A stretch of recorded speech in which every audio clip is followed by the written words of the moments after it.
ಹುಮನಾಬಾದ್ ಕ್ಷೇತ್ರದ ಹಳಿಕೆಡಿಕೆ ಆರಾಧ್ಯ ದೈವ ಶ್ರೀ ಕೈಲಾಸನಾಥೇಶ್ವರ ದೇವರ ಪ್ರತಿ ವರ್ಷದಂತೆ ಈ ವರ್ಷವೂ ಕೂಡ ಮಹಾಶಿವರಾತ್ರಿ ಹಬ್ಬದಂದು ವಿಶೇಷವಾಗಿ ಜಾತ್ರಾ ಮಹೋತ್ಸವ ಪಲ್ಲಕ್ಕಿ ಉತ್ಸವ ಜರುಗಿದೆ. ಈ ಒಂದು ಪಲ್ಲಕ್ಕಿ ಉತ್ಸವದಲ್ಲಿ ಹುಮನಾಬಾದ್ ತಾಲೂಕಿನ ಶಾಸಕ ಮತ್ತು ಅನೇಕ ಮುಖಂಡರು ಪಾಲ್ಗೊಂಡು ಮಹಾಶಿವನಿಗೆ ಭಕ್ತಿಪೂರ್ವಕ ನಮನ ಸಲ್ಲಿಕೆ ಮಾಡಿದ್ದಾರೆ.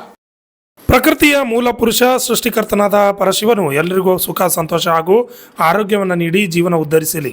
ಎಲ್ಲರ ಬದುಕಿನಲ್ಲಿ ಶಿವನ ಕೃಪೆ ಮತ್ತು ಭಕ್ತಿಯ ಬೆಳಕು ಸದಾ ತುಂಬಿರಲಿ ಎಂದು ಶಾಸಕ ಪಾಟೀಲ್ ನಮನವನ್ನು ಸಲ್ಲಿಸಿ ಪಲ್ಲಕ್ಕಿ ಉತ್ಸವದಲ್ಲಿ ಭಾಗಿಯಾದರು.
ಜಾತ್ರಾ ಸಂದರ್ಭದಲ್ಲಿ ವಿಧಾನ ಪರಿಷತ್ ಸದಸ್ಯರಾದ ಭೀಮರಾವ್ ಪಾಟೀಲ್ ಸಾರಥ್ಯದಲ್ಲಿ ನಡೆಯುತ್ತಿರುವ ಬೆಲ್ಲದ ಕಂಪನಿಯಿಂದ ಬಂದ ಸಾವಯವ ಬೆಲ್ಲ ಎಲ್ಲ ಭಕ್ತರಿಗೆ ಹಸ್ತಾಂತರ ಮಾಡಿದರು.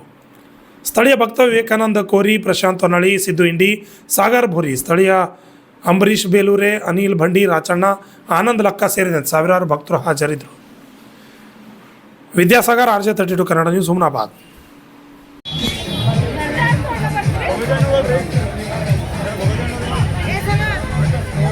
जरूर